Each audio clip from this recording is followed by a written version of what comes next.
हर खबर पर होगी आपकी पकड़। डाउनलोड कीजिए एबीपी लाइव ऐप। तो जो प्रवासी लौट रहे हैं दिल्ली से, मुंबई से, बिहार में, उत्तर प्रदेश में, वो बड़ी तादाद में कोरोना को लेकर लौट रहे हैं। जो आंकड़े आ रहे हैं कोरोना संक्रमण के, वो दिखा रहे हैं कि प्रवासियों की वजह से अब छोटे शहरों में भी संक्रमण फैलता जा रहा है। इस बीच उत्तर प्रदेश के मुख्यमंत्री केशव मौर्य मेरे साथ जुड़ गए हैं। मैं ये बात इसलिए कर रहा हूं कि मौर्य साहब, आपका स्वागत है एबीपी न्यूज पर। बाराबंकी जिला जो कि ग्रीन जोन में था, कल में वो रेड जोन में आ गया। 50 के आसपास मामले बाराबंकी में रिकॉर्ड किए गए। मैं सिर्फ एक उदाहरण दे रहा हूं। ऐसे तमाम प्रवासी जो वापस लौट रहे हैं वो खतरा लेकर आ रहे हैं। कितनी बड़ी चिंता की बात है ये आपके लिए, आपकी सरकार के लिए। सुमित जी, संक्रमित लोगों की संख्या बढ़े चिंता का विषय है, लेकिन जो प्रवासी हमारे मजदूर भाई बहन, हम ये मान रहे हैं कि निश्चित तौर से ये समस्या आएगी ही आएगी, और जो समस्या आ रही है उससे निपटने के लिए तैयारी भी की गई है और लगातार हम प्रयास भी कर रहे हैं। और उत्तर प्रदेश में जो हमारे प्रवासियों के कारण से एक संख्या लगातार बढ़ती जा रही है, उस चुनौती को भी गंभीरता से लेकर के अलग से तैयारियां की गई हैं और सरकार प्रयास कर रही है कि जो संक्रमित लोग निकल रहे हैं उनको संक्रमण से मुक्त करने की जो उनकी चिकित्सा की व्यवस्था करना चाहिए, उस सारी चिकित्सा की व्यवस्था हर जिले में पर्याप्त तरीके से की गई है और मुझे विश्वास है कि संक्रमण पर विजय प्राप्त करेंगे। लेकिन मौर्य साहब, बढ़ भी सकते हैं। मौर्य साहब, क्या आपको लगता नहीं मौर्य साहब की जो पहले प्रधानमंत्री मोदी ने घोषणा की थी कि जो जहां है वहीं रुका रहे, मार्च के महीने में जब पहली बार लॉकडाउन का अनाउंसमेंट किया था, वो ज्यादा बेहतर तरीका था? कम से कम एक ही इलाके में रहता। अब तो देश भर में फैल गया है। उत्तर प्रदेश का लगभग हर जिला प्रभावित है।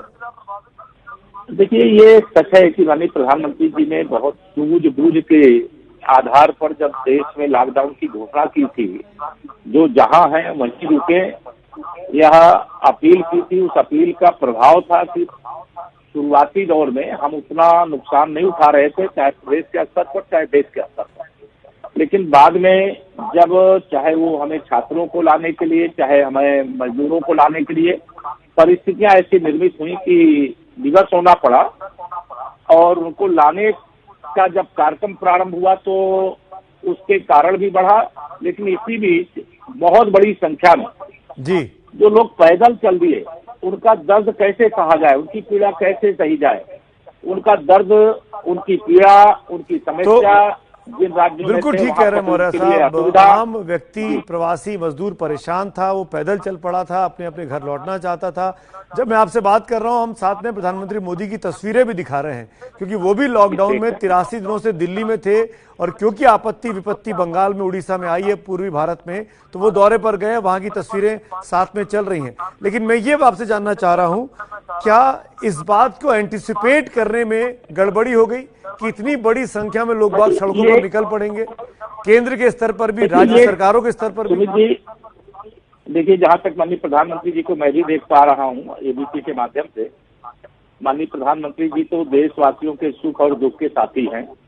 जब देशवासियों को कहीं पर भी कष्ट होता है, तो आज पश्चिम बंगाल हो चाहे उड़ीसा हो, इतना बड़ा समुद्री तूफान आया है, भारी जनहानि हुई है, कई प्रकार का नुकसान हुआ है, तो वहां गए हैं। और यह अपने आप में बड़ी बात है कि 83 दिन बाद वहां दिल्ली से जब देश के किसी हिस्से में संकट आया, तो एक देश के प्रधानमंत्री के नाते उन्होंने अपना दायित्व समझ करके किया है।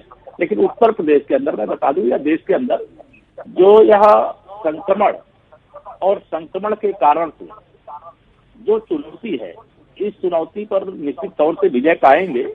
या सही है कि अभी जो नंबर आपको दिख रहे हैं, हो सकता है नंबर और बढ़ जाए जी, लेकिन जिस अनुपात में नंबर बढ़ रहे हैं, उसी अनुपात में हमारे चिकित्सकों के द्वारा लगातार जो प्रयास किया गया है, उसी अनुपात में लोग स्वस्थ होकर के घरों को वापस भी आ रहे हैं। बिल्कुल रिकवरी रेट करीब 40% के आसपास हो गया है, डबलिंग रेट करीब 13 दिन के आसपास हो गया है। लेकिन मौर्य साहब, आप राज्य के उप मुख्यमंत्री हैं, आपके पास मुझसे अधिक और दशकों से अधिक जानकारी है।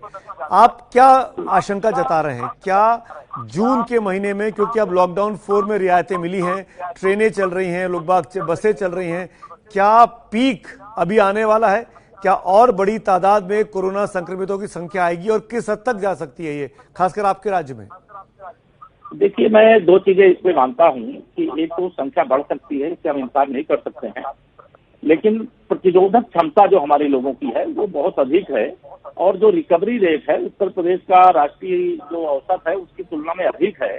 तो इस बात को ध्यान में रख करके हम लोग ये मान रहे हैं कि अभी आगे बढ़ सकता है, और यह संक्रमण अगर बढ़ेगा तो कैसे हम बचाव करेंगे उसको लेकर के भी हम तैयारी लगातार कर रहे हैं, पूरी व्यवस्था कर रहे हैं, और हमें अपने चिकित्सकों पर भरोसा है और अपने लोगों पर भरोसा है कि उनकी जो क्षमता है, प्रतिरोधक क्षमता, उसके आधार पर वह इस पर विजय पाएंगे।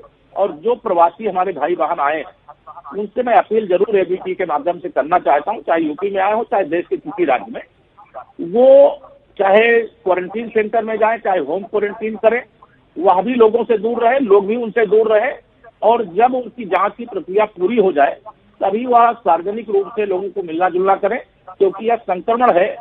अगर जो आए हैं उनकी क्षमता, तो क्या ये कंपलसरी है मौर्य साहब कि जो भी प्रवासी पहुंच रहा है, चाहे ट्रेन से पहुंचे, चाहे बस से पहुंचे, चाहे पैदल पहुंचे, वो राज्य में, अपने जिले में, अपने गांव में पहुंचने के पहले क्वारंटीन करेगा ही करेगा? क्या इसको आप इंश्योर कर रहे हैं यूपी के तमाम जिलों में, तमाम गांवों में?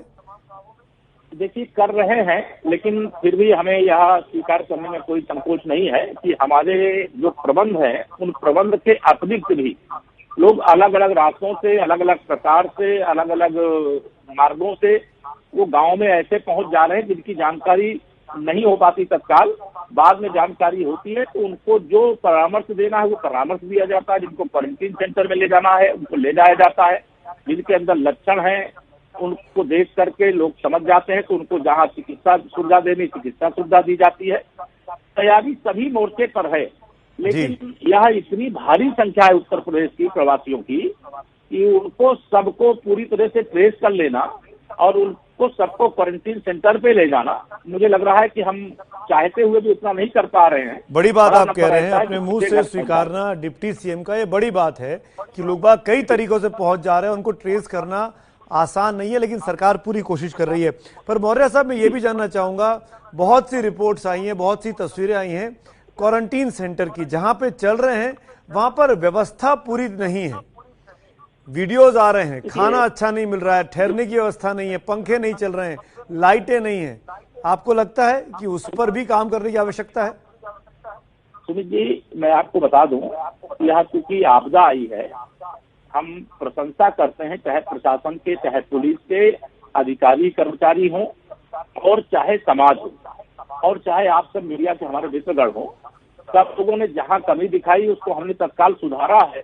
लेकिन मंशा पूरी तरीके से है, जो क्वारंटीन सेंटर पे है वहां की व्यवस्था हम अच्छी से अच्छी करके लोगों को दे, लेकिन उसमें थोड़ी असुविधा कहीं कहीं दिखाई पड़ी है, उसको तत्काल ठीक करने का काम किया गया है। लगातार 60 दिनों से सारे अधिकारी कर्मचारी एक मशीन की तरह, मैं कहूँ कि रात दिन मेहनत कर रहे हैं। कहीं कोई कमी रही होगी, लेकिन मैं उनको सबका उत्साहवर्धन करता हूं। साहब, क्या आपके पास वो फिगर्स हैं जो आप बता पाएं कि कुल कितने बेड्स आपने तैयार कर लिए हैं, कुल कितने वेंटिलेटर्स हैं, कुल कितने आईसीयू हैं उत्तर प्रदेश में, अगर आपके पास आंकड़े हैं तो? हमारे पास आंकड़े हैं। हम देखिए, तैयारी तो यहाँ हर जिले के अंदर हम वेंटिलेटर की व्यवस्था किए हैं। हम 50,000 से अधिक बेड ऐसी तैयार करके आगे की तैयारी कर रहे हैं। जैसा आपने सवाल किया कि आगे क्या संभावना है, तो हम आगे की संभावना को ध्यान में रख करके इतनी बेडें भी तैयार कर रहे हैं, इतने सेंटर भी तैयार कर रहे हैं। हर जिला चिकित्सालय में वहाँ टेस्टिंग लैब की भी व्यवस्था कर रहे हैं। लेकिन हर व्यवस्था को खड़ा करने में थोड़ा समय लग रहा है, लेकिन प्रारंभिक जो थर्मल स्कैनिंग के माध्यम से पता करने का काम होता है वो तो किया जा रहा है, लेकिन सारे लक्षण केवल थर्मल स्कैनिंग के माध्यम से नहीं प्रकट होते हैं।